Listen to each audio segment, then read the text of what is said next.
شوف لك منتور. هو انت لازم تشوف لك حل. ليه لازم تشوف لك حل؟ مهما كنت انت خبرتك كبيره صغيره قليله، اكتر تحدي قدامك هو دماغك دي. دماغك دي دايما بتسوحك، تقنعك انك فكرتك جهنميه.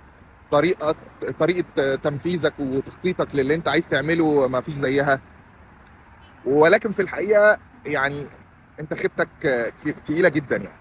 بسبب ان دماغك اللي بتسوحك دي، صدقني مش هتنفذ لك افضل حاجه، لان ما فيش بني ادم في الدنيا يقدر يبني تصور كامل ويدي كمال للخطه من كل الجوانب. حاول دايما تقعد مع منتور يكمل لك الحته اللي انت دايما عندك نقص فيها. حتى لو انت شايف ان انت ما فيش حته معينه عندك نقص فيها، حاول تقعد من باب ان انت تدردش، تلاقي حد اكنك جايب شريك. المنتور ده مش شرط يكون منتور تقيل جدا ما تدفع له فلوس عشان تقعد معاه بالساعه. في ناس ممكن علاقتك بيهم تبقى كويسه وبيحبوا يقعدوا معاك وانت بتقعد معاهم، بس اقعد قول لهم انا بفكر في كذا وكذا وكذا، اشركهم في اللي انت بتحاول تعمله واسمع منهم. هيدوك نقط وملحوظات انت كنت متخيلها بشكل مختلف تماما تماما. يعني مثلا هديك مثال. في كيس من الكيسز كنت بفكر احضر ميجا ايفنت كبير جدا، بس انا اكمني بقيت شايف الاونلاين هو اسهل حاجه، فاحنا نخلي الموضوع اونلاين فيريتش عدد اكبر من الناس، فده يدي صدى اكبر وهكذا وهكذا. وكانت دي البلان، وان انا هجيب عدد كبير من الاكسبرتس.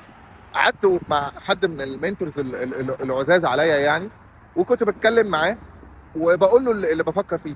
قال لي يا محمود، اللي انت بتفكر فيه ده حلو جدا، بس لما يتعمل ايفنت اوف لاين على ارض الواقع ويتعمل ان بارل والناس تقدر تتنقل من هنا لهنا وتتحرك وهتيجي وتستحمل الوقت والعدد ده، عشان هيبقى فيه ادفانتج اضافيه اللي هي النتوركينج. لكن اونلاين التايم ليميتد، مفيش النتوركينج بنفيت بشكل قوي. فيفضل بدل ما تجيب عدد كبير عشان تعمل الصدى، بدلهم بستة يكونوا صداهم كبير جدا فيدوك نفس الصدى، وفي نفس الوقت التايم ما يبقاش كبير وتحقق نفس الفاليو.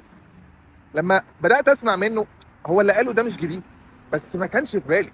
فبعيدا عن اللي هو قاله صح او اللي انا قلته اصح او العكس، فكره ان انت عندك دايما منتور في كل خطوه مهمه وكبيره بتحاول تعملها، تروح تقعد معاه سواء هتهديك.